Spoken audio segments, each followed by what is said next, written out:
has enough support within the party to step forward on that front. And even amongst themselves, they are so split. If you look at the choice of cabinet ministers from the Prime Minister, they're all people who had been loyal to her. And over the weekend, we heard there was the likes of the former health secretary, Matt Hancock, who was on one of the shows on the weekend, and he was saying there are plenty of backbenchers out there, very qualified, who should also be in a position to take up a cabinet role. It shouldn't only be a selection based on how loyal you were to the current Prime Minister during the leadership contest. But politics aside, I think if you take a look at the measures that were announced in the mini-budget, I mean, this is something that Liz Truss campaigned on throughout the summer. She was very big on tax cuts, and Rishi Sunak, to his credit, said, you know, you can't gamble on this amount of unfunded tax cuts at a time when interest rates are set to go up again. And then we saw the manifestation of all of that over the last couple of weeks. But the budget itself, what's remaining of it is very little. If all of the anticipated U-turns are expected to happen, the FT put out a report earlier today suggesting that about 2/3 of the tax cuts out of the original mini-budget will have been reversed if all these reports are true. Well, on the one hand, you can say it's a sign that democracy is working, that the government is listening. If they are to reverse as much of the mini-budget as you just suggested, and in a way that could provide some credibility. Let's get over to Jeremy Hunt, the new Chancellor, who's just begun speaking. Economic stability. This is vital for businesses making long-term investment decisions and for families concerned about their jobs, their mortgages, and the cost of living. No government can control markets, but every government can give certainty about the sustainability of public finances. And that is one of the many factors that influence how markets behave. And for that reason, although the Prime Minister and I are both committed to cutting corporation tax, on Friday she listened to concerns about the mini-budget and confirmed we will not proceed with the cut to corporation tax announced. The government has today decided to make further changes to the mini-budget and to reduce unhelpful speculation about what they are. We've decided to announce these ahead of the medium-term fiscal plan, which happens in 2 weeks. I'll give a detailed statement to Parliament this afternoon and answer questions from MPs. But because these decisions are market sensitive, I've agreed with the Speaker the need to give an early, brief summary of the changes, which are all designed to provide confidence and stability.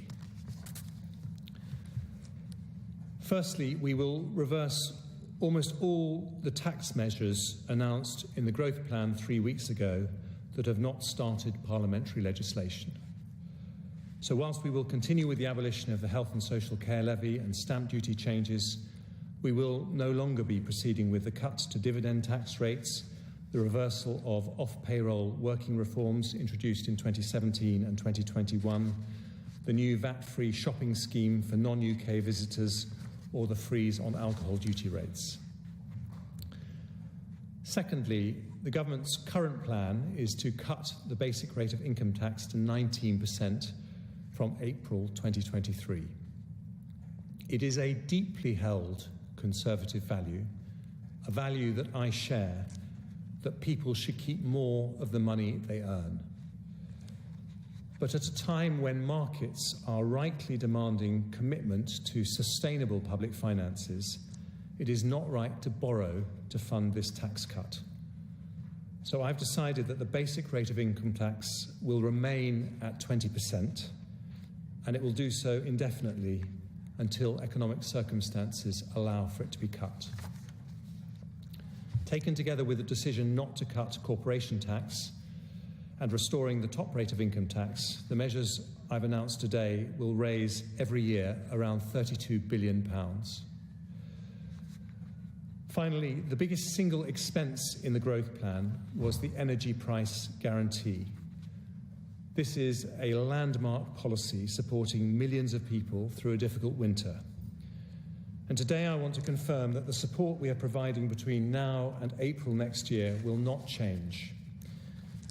But beyond that, the Prime Minister and I have agreed it would not be responsible to continue exposing There you have a look at sterling, which is holding firm right now, up 1% to 112.89. Just hearing from Jeremy Hunt, the UK Chancellor. Jumana, first up, he said we are going to reverse almost all tax measures that were announced in the mini budget that have not already gone to legislative proceedings. Which basically is pretty much everything except for stamp duty, which is already in operation. As we know, the corporation tax, we knew from Friday, I think, national insurance, keeping it at 20%, that was a key measure here as well. But essentially, as you and I spoke about before all of this, is they've pretty much reversed almost all, about 70% of the tax measures that were originally announced in the mini budget.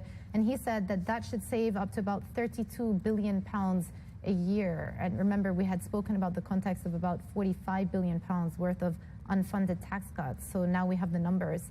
A very strong reversal on the part of the UK government. Let's bring in Tim Sarson, Head of Tax Policy from KPMG. Tim, I just want to start off by asking you whether all of this uncertainty, the back and forth around tax, will they raise taxes, will they cut taxes, all of that, what sort of impact that is having on the business community? Well, frustration, I suppose, is one of the impacts. It's also led to a bit of stasis, I have to say. So when you're not sure what's going to happen to tax policy from one year to the next, let alone from 1 week to the next, I think that the instinct generally is to hold off on any big decisions that might have been influenced by tax and wait until the land settles a little. So the announcements today hopefully will take us a bit in that direction. In your view, do you think all of these tax modifications actually drive economic growth over the medium term? Because if you go back to the genesis of all of this, the government's plan was to bring about medium-term growth by introducing a set of tax measures which should have been growth stimulative. Is there something to be said for reforming the tax code to make the country more attractive from a growth perspective? Absolutely. Yeah, the trouble is now isn't the time to do it because we're dealing with a bit of a short-term crisis. But yes, in the medium to long term, tax is a useful lever. It's a useful part of the armoury that governments have in order to encourage investment, to make sure that you get the right sort of investment in the country, and to also discourage activities that aren't so good for the country. It's not the only lever. I mean, if I look at what encourages both domestic businesses to invest more and also foreign businesses to look at the UK, there are things like macroeconomic stability, absolutely important.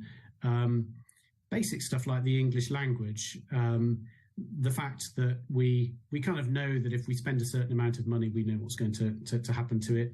Well-educated labour force, reasonably flexible labour laws, and so on. But tax is important, and sometimes it's about headline rates. I think it's too easy to make the argument that the headline rate doesn't make any difference. It's all about what incentives might be available in what part of the economy. The headline rate does have a signalling impact. I think it's important, but it's also about where does the government decide that it wants to use tax incentives or use taxes in order to encourage changes in behaviour. And so, for example, we saw the short-term super deduction introduced last year by Rishi Sunak as a way of encouraging an acceleration of capital expenditure. I think the right idea, but over the wrong timescale. There are a bunch of other things that government can do. There are long-standing oddities in the tax system that probably encourage the wrong sort of behaviour, like our business rates system. But at the moment, unfortunately, it's all about just calming the markets, and that means probably what we need is a period of stability and not too much tinkering, at least in the short term. Tim, looking back at the mini budget, we heard Kwasi Kwarteng effectively spell out in a relatively textbook way the merits of trickle-down economics. He essentially said that if we deliver tax breaks to the rich and to businesses, it will benefit everybody. It will trickle down and provide support and trigger investment all the way through the economy. Is today an admission that that simply is not going to work, that that was a massively flawed approach? I think today is probably an admission that you can't just do things on the hoof without thinking about what the market reaction's going to be.